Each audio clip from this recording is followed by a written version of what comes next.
guys, for the people, this was our last day in Malawi.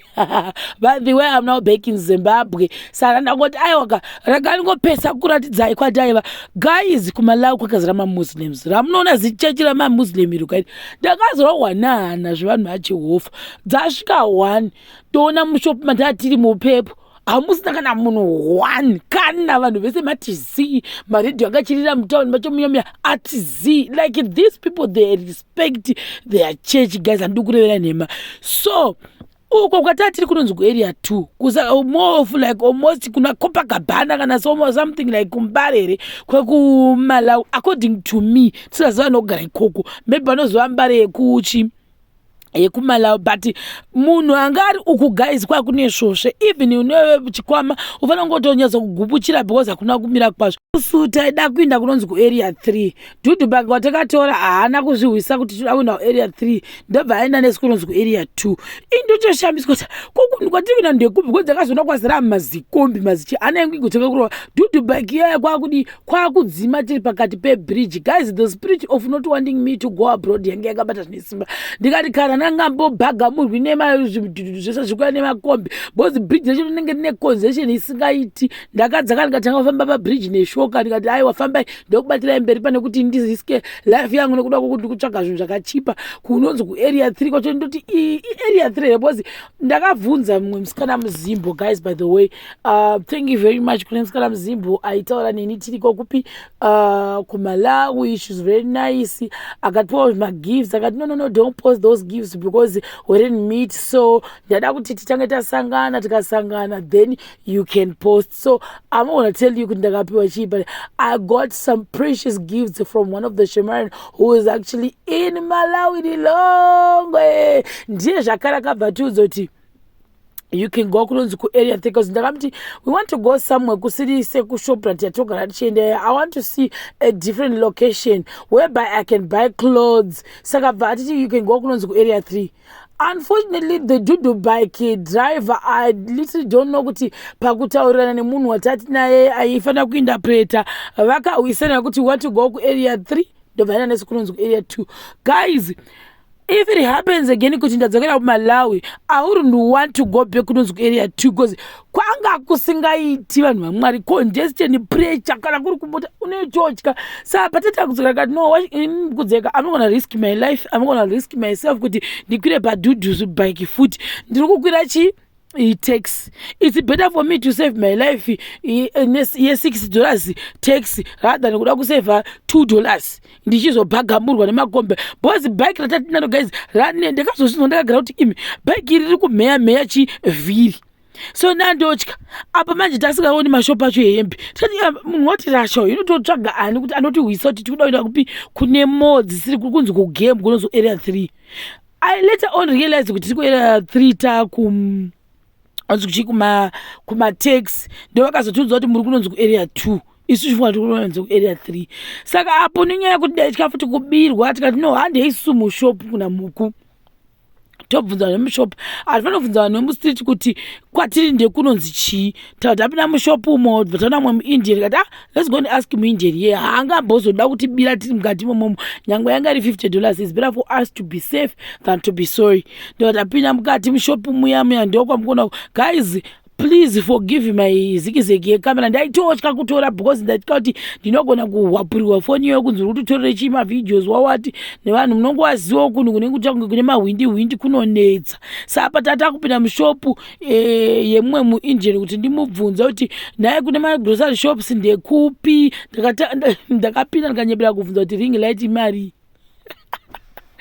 ndabvunzwa price mukomera anga atoya kuzondiudzawo price guys ndobva ndazovabvunza kuti kunotengeswa hembe ndekupi ndobva wati bep ndikati what is bep zvikanzi bep iyo rimomo ndikabva okay I think kuti pep ndobva ndikabva mukudze tikabva taenda kuchi kupep by the way Washington was not with us because anga atogona kukonzi vati uyo ndiperekedza oita sei undidrive because that drive anga auyo zvakare ndikatozombocha kati gogo chakwasa mukomana chakwasa hanzadzi yangu nevanhu vekunongwa because anozofunga pamwe ndiwandzingisa basa animozvona I was scared guys I don't lie because that unowana munhu wanzi waupuwa chishiri chamwari wauzozivi because hakuna munhu anoda kudzingiwa basa because of someone else I think you are understanding where I'm coming from but vanhu vadzi ngadzingane vega rather than kuti isu tipinde pakati, because soli isu tatafambira nawo yekuti tatanoona land nekumesha, not kuti tizodzingisana mabasa avo. But we thank God gogo wakazowana mwe driver munyowani ndiwo wakazowana, and isusu tikataenda kona Mkudzei, because Mkudzei wanted some pair of shoes, and also I wanted a bottom. I like black is black girl. That are a black t-shirt and also a black track bottom and a pair of sneakers. Guys, I think I'm obsessed. Can you also pray for me? I think next Sunday I have to drive all the way to ameno chivuka na gutumpandawana kuti ndimbonoona mati kwandidi kwemvura namadzibaba diboni kuti yonya impulse buying ibve zvokwadi imba iperi ndichikuita impulse buying for no reason. Hambozvona ndozodada sei manje. So apo tataona chi pepu ndoba tatichega tina mpepo memaya tikati Mkudzanga kuti handatochoka mwe ngati ni Mkudzeka I'm very tired ndikapedza zvoda kuona muno izvi nyangwe kuona zvakashata I little don't care ndikuzvitora tazvitora ngatirwe pasi tidzokere, because manjiu dzadza kutoda maskati sinambobvira tadya kati ndikapedza ndenda kuda kuzokuzotulumawo semunhu padiet auzofanira kuti matumbu ako amonyororoki amozviona manje. Apo tatakupinda chi paper. I don't even know kuti why pamberi pemo kana pamberi pe shop because that guy anenge achibhega ari padoo repa paper, maybe anenge achitendedzana handisivi sezvinongotiwo maybe kuno kuZimbabwe kuti munhu anoenda pamberi pemashopu kundobheka, but apa pamanje pakataka mukoto, so pamwe vakamutendera kuti auye havana problem nazvo. So apo ndanda kuona ndatanga kutsvaga chititi chaMevi. Guys, Mevi is my favorite person. Tsvaga zvititi ndichizvishayiwa ndakuona zvimabhotoro zvavo zvevana izvo ndozvandanda kuona kati no ndoda chititi chekuti pamazino, because mwana akandiadvisa kuti wanotsvaga chititi chekumuti chipacifier, by the way ndochandi kuti chititi ichocho. Saka mukati umo ndona taenda kutoona Mkudzei bva totanga kumhanya ndamuti Mkudzei you're gonna spend this amount of money, I'm gonna spend this amount of money. Washington tikaita zvokumutengera guys for the people. Akatanga kuti zvakanaka zvakasimba because Washington anoda malebo, anoda maAdidas, machima Nike, machi. Some of us, yes, we like those things but we don't care. Kana nyangwe chitangoona chakasimba nyangwe chiri kusaidi kusiri maAdidas macho imomomo ndinongotora. But as for Washington, aida specifically kumashop akewo mamwe. Tatakuona edu zvimahembe pekutanga nambochiwa chijaketi ndikati ndichisiye ni ndabva tazoti naMkudzei sha unoziva patakabva kuZimbabwe tikafane nzara muroad because pavasina kana recess. Kadata recess munoenda mudondo noma munotsaukira imomo. Ndati no ngatichage chi like something chekuzofamba chidya. Mkudzei akandoda chi like something zvinge zvimapolonja zvakasilaiswa and also zvima drinks, zvima snacks, etc. Ndo zatakatsvaga vatatotsvaga futi mafruits. Now guys, for the people, you look at those ladies vari kushanda mushop but vanga vakasunga mazambia. Vanotori serious guys nekumalawi about mazambia. I don't understand. Guys, I now understand papa maitanzi kumalawi even chero kupi mazambia vanomakoshesa. Ava makoshesa singatomboiti. Apo ina ndaona nzimbe ndikati kana andikambobvi kuno ndisina kuti chi nzimbe I've got to change, let me buy nzimbe for myself. Washington and Mkudzei, because Washington aifarira nzimbe idzi akadzikumbira gogo nombira kutenga nzimbe, gogo nombira kutenga nzimbe, because of that dzakazodzidyara dzaiwa hombe kuti tudiki kuti takambodya tudiki, but tadambotesta mazihombe acho achinzi ari juicy ndovatamaona ndikati chega ndesei ndimatenge ndini ushu ndandotenga chibhegi icho chamukuona ichocho ndochakati chega chite chekuisa food ndatatorongedza tiri mushopu guys. Nandatoa Malawian lady I possess the custody that does not belong to me. Saka apo takabata mapepu wati all the black woman from head to toe.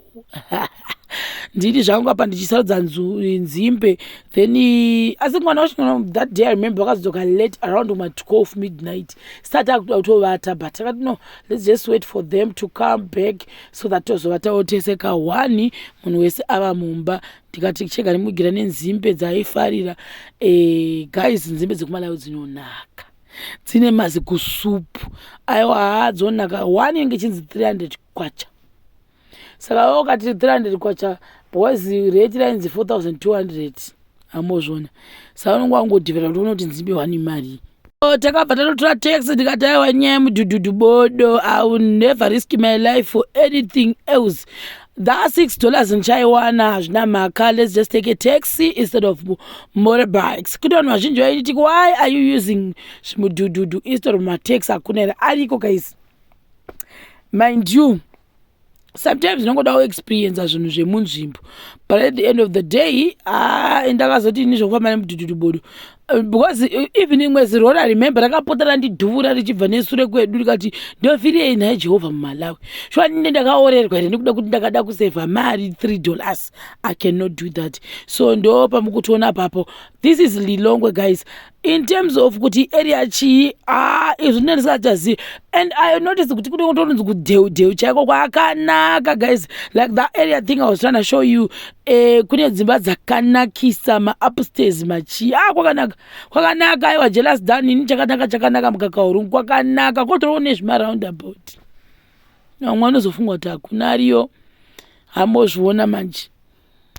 Following day takabva tamuka early in the morning, but takapotsa tasara kuti tichita sei tiinde kunokwira mabhazi kudzokera kupi, kudzokera kuZimbabwe.